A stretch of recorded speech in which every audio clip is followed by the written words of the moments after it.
시작에 중심 잡아보겠습니다. 오늘장 키포인트, 오늘은 빅데이터 연구소 이상준 소장 나오셨습니다. 안녕하세요. 네, 안녕하세요. 예, 우리 키워드부터 확인해야겠죠? 화면으로 먼저 만나보시죠. 자, 오늘장 키포인트, 연기금의 코스닥 사랑입니다.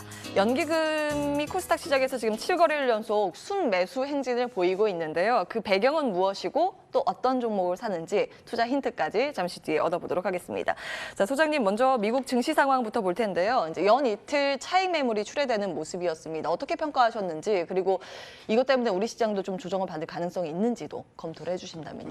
좀 타이밍에서 좀 뉴욕 증시가 한번 세게 맞았어요. 예. 특히 우리가 잘 안 보는데 러셀 2000 지수라고 중소형주 지수인데요. 제일 이게 많이 이제 체감 지수라고 볼 수 있는데 미국에서 예. 2%가 빠졌어요. 상당히 좀 깊게 빠졌고, 뭐 항공주들 연이은 그 실적 추진.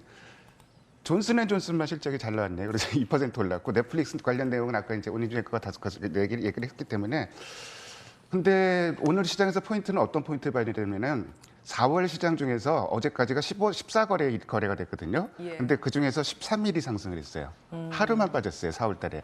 그리고 그렇게 올랐는데도 13일간 오른 날 평균 상승률이 0.4% 불과합니다. 이 얘기는 뒤집어서 얘기해서 굉장히 천천히 올라왔기 때문에 조정 시에도 깊은 조정이 나오지 않을 가능성이 좀 높다.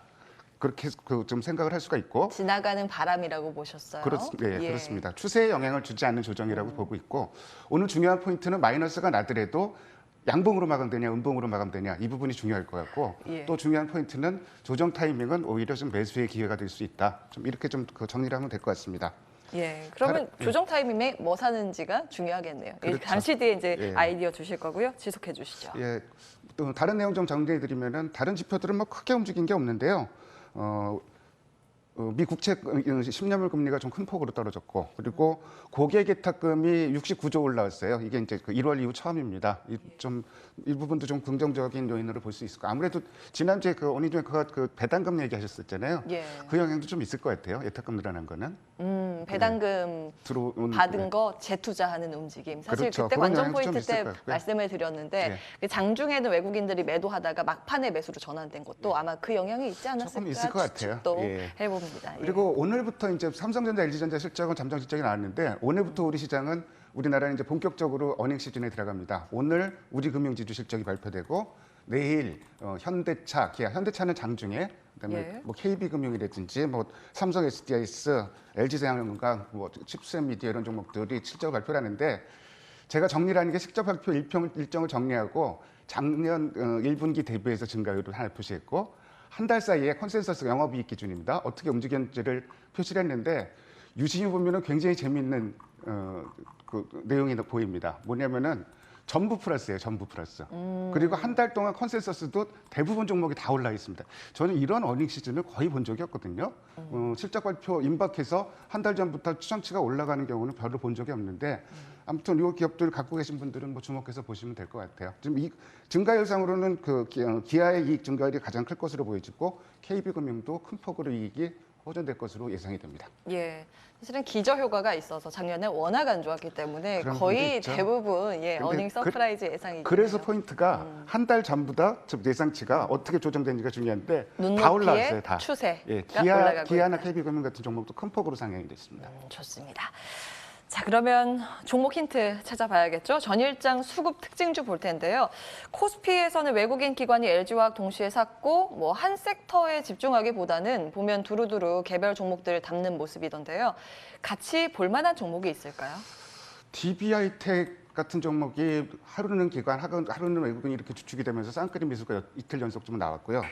LG화학도 이제 그 쌍끌이 매수, 대우건설도 쌍끌이 매수가 나왔는데, 어제 건설주 수급이 상당히 좋았습니다. 예. 현대건설도 쌍끌이 수급이 나왔고, 기관은 GS건설 외국을 하고 기관 외국인들이 이제 골고루 종목을 좀 사는 양상이었고, 또 굉장히 특징적인 종목이 외국인이 SK텔레콤 사랑이 대단합니다. 17일 연속으로 사주고 있어요. 한 19일이네요. 19일 연속으로 좀 사주고 있기 때문에 예. 상당히 특징적인 모습이고, 코스닥으로 한번 좀 넘어가 볼까요? 코스닥에서는 오늘 수급 대장주로 얘기할 종목이 첨보를 얘기할 것 같은데요. 첨보가 이제 쌍끌이 매수가 나왔고요.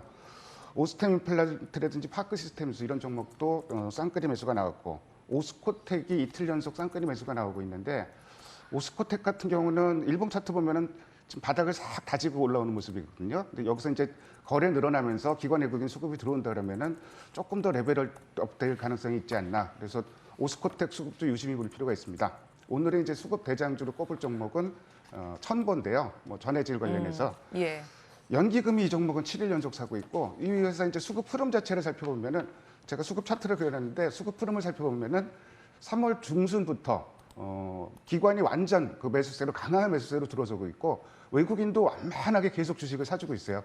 이런 수급 차트가 나오기가 굉장히 좀 어렵거든요. 그래서 예. 상당히 수급 흐름도 좋은 종목이고 실적도 좀 체크를 해봤습니다. 어닝 시즌이기 때문에 영업이익이 한 25% 좀 늘어날 것으로 예상되고 한 달 전보다는 약간 소폭 하향 조정됐는데 나쁘지 않은 상황이고 증권사 목표가 대비해서는 최고가가 26만 원이고 최저가가 23만 원인데 목표가 대비해서는 어제 종가 기준으로 해서 한 22% 정도 상승 여력이 있다. 그래서 뭐 관심 갖고 볼 만한 종목이 아닌가 이렇게 어제의 수급 대장주를 한번 좀 꼽아봤습니다. 예. SK텔레콤, 천보 이렇게 중점적으로 말씀해 주셨는데 산다 그러면 어떤 거 사시겠어요? SK텔레콤은 글쎄 뭐 외국인 변심할 수도 있고 좀 많이 올랐죠. 천보는 그나마 조금 지금 천보도 고점에 있긴 한데 예. 목표가 대비해서 여력도 있고 오늘 관심을 한 종목을 압축한다면 천보를 꼽겠습니다. 천보 매수 가능하다 의견 예. 주셨습니다. 자, 이제 개장 전략 볼 텐데요. 앞서 살펴본 키포인트, 연기금의 코스닥 사랑에 네. 대해서 보겠습니다. 연기금이 지금 대형주보다는 좀 중소형주 쪽으로 많이 러브콜 보내고 있죠. 중소형주 사고 있고요. 우선 코스닥 전체 수급 흐름을 살펴보면은 코스닥 4월 들어서 사고 있는 쪽은 연기금, 보험 예. 그리고 투신 정도가 사고 있는데 투신은 최근 들어서 좀 매도세로 좀 전환이 됐습니다. 팔고 있는 주체를 보면은 외국인이 팔고 있고 그리고 메이저 주체가 아닌 기타 금융, 그다음에 사모펀드에서 팔고 있기 때문에 코스닥의 실질적인 수급은 뭐 긍정적이라고 볼 수 있을 것 같고요. 임재커가 정확하게 지적을 해주셨는데 연기금 왜 코스닥을 살까? 실탄이 없어서 그래요. 그러니까 큰 종목을 못 사는 거예요. 돈이 없어서. 예. 그러니까 코스피에서도 지금 4월 들어서 1조 8천억을 팔고 있는데 의약업종은 그 2천억 이상 사고 있단 말이에요. 그러니까 예. 이런 양상이 좀 벌어지는 게 일단 실적이 좋기 때문에 좀 소외된 업종이나 좀 덩치가 작은 쪽으로 좀 움직이고 있다. 이렇게 좀 보시면 될 것 같고 뭐 왜 사는지보다 더 중요한 게 뭘 사는지가 더 중요하지 않겠습니까? 그렇죠. 예. 그래서 이제 산 종목들 한번 정리를 해봤습니다. 그랬더니 뭐 셀트리온 헬스케어가 1등이고 록십자 랩셀이니 뭐 솔브레인 휴제 이런 종목들이 있는데 여기서 한 걸음 더 들어가 봐야죠. 그러니까 연기금이 사는 것 자체가 중요한 게 아니에요. 연기금이 시세를 적극적으로 끌어올릴 수 있느냐 그 힘은 좀 약하다고 보거든요. 그렇죠. 그래서 예. 연기금을 사면서 예를 들어 셀트리온 헬스케어를 한번 예를 들어 볼게요. 연기금은 240억 샀는데 다른 기관, 연기금 뺀 다른 기관은 240억을 팔았어요. 그리고 외국인은 그보다 더 많이 팔았습니다. 그럼 이 종목의 수급이 좋다고 할 수 있을까요? 수급 꼬였다고 해야죠. 예. 그러면은 연기금도 사고, 연기금을 뺀 다른 기관도 사고, 외국인도 사고 이런 종목으로 좀 압축을 해봐야 되겠다.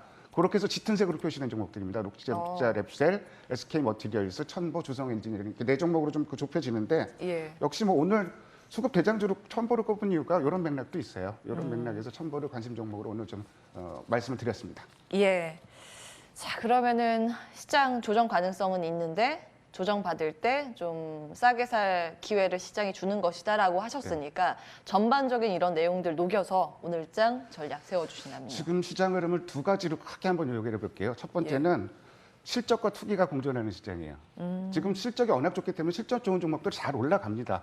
근데 한쪽에서는 어제 증권 우선주 한번 보세요.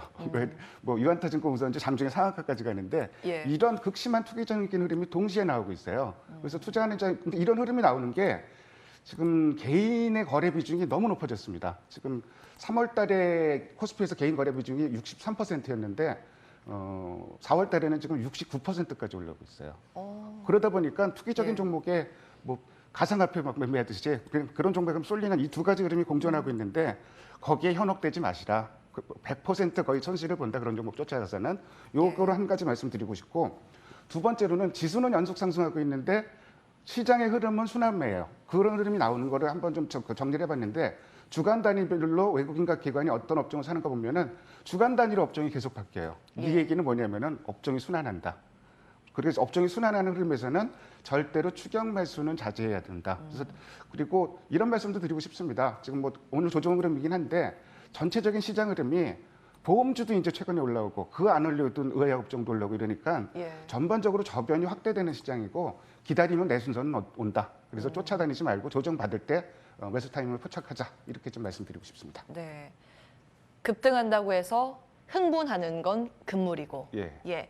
차분하게 좋은 종목이 밀린다고 하면 모아가는 전략이 필요하다. 이렇게 예, 말씀 주셨습니다. 정확하게 말씀 주셨습니다. 예, 관심주는 첨보 콕 예. 집어서 주신 거고요. 빅데이터 연구소 이상준 소장과 함께했습니다. 말씀 고맙습니다. 네, 감사합니다.